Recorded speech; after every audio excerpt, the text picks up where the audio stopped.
October 9th, John Peters. Amassing wealth can enslave a man, but using wealth based on God's principles can give purpose to a man's life. At 28, John had a high-finance job, a midtown Manhattan apartment, and a family, complete with a nanny. But when he and his wife were expecting their third child, John was working 70-hour weeks. Each time John left for a business trip, their son began to stutter. John loved his family and wanted more family time. So they moved out of the city and bought a growing equipment rental company. John could grow a business and build a family life. He was capable, smart, and determined. But while John sometimes prayed and his family did attend church, he never invited God into his business plan. A year and a half later, with an expanding company in need of ongoing investment, John cashed out his retirement and home equity and was in debt more than $1 million. 3 months behind on his mortgage payment, he had little income. Since John managed the household finances, he did not tell his wife. He shielded her to protect her. He would carry the stress alone. He was in control. One Wednesday night during a church service, a visiting missionary told how he had struggled, especially when money was tight, to give tithes and offerings to God. But he gave, and God consistently provided for his needs. Everything belonged to God, and money given for God's purposes made a difference in the world. John had been raised to give a portion of his income to God, but he had not tithed in years. Money was a mirror for what was going on in my heart, John said. In my pride, I wanted to be more successful because of me. His finances reflected his need for control. On Thursday, while John was at work, his pregnant wife phoned. She was crying. While grocery shopping with the 3 children, all 4 of her credit cards were declined. John reeled. He had told himself everything was okay. They were building equity. He could handle it.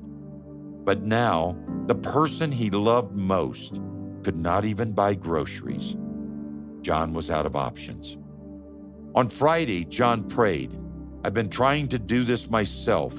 I thought I was smart enough, but I give up." In his wallet was $300 for car insurance.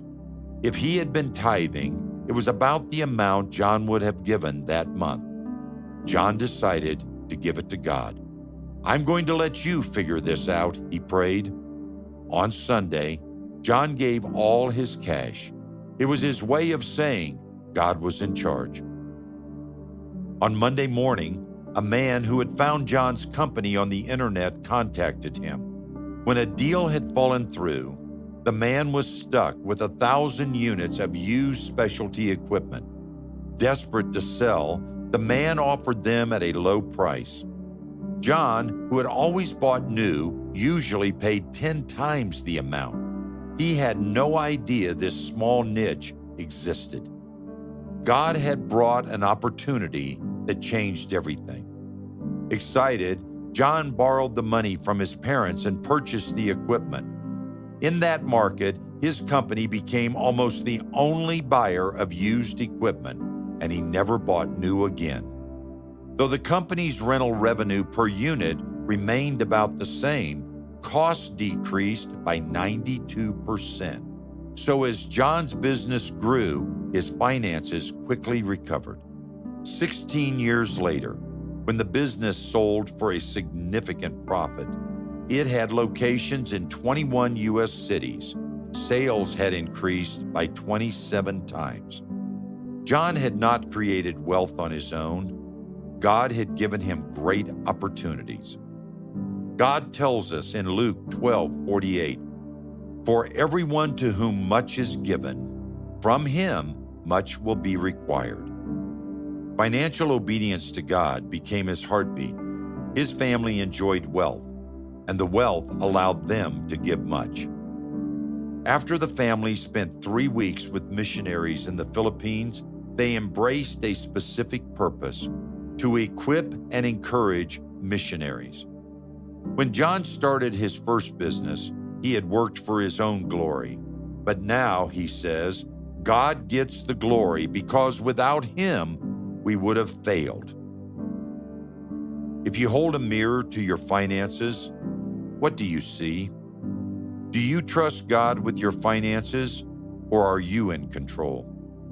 Today, what would it take for you to trust God and give him control of your finances? Amassing wealth can enslave a man, but using wealth based on God's principles can give purpose to a man's life.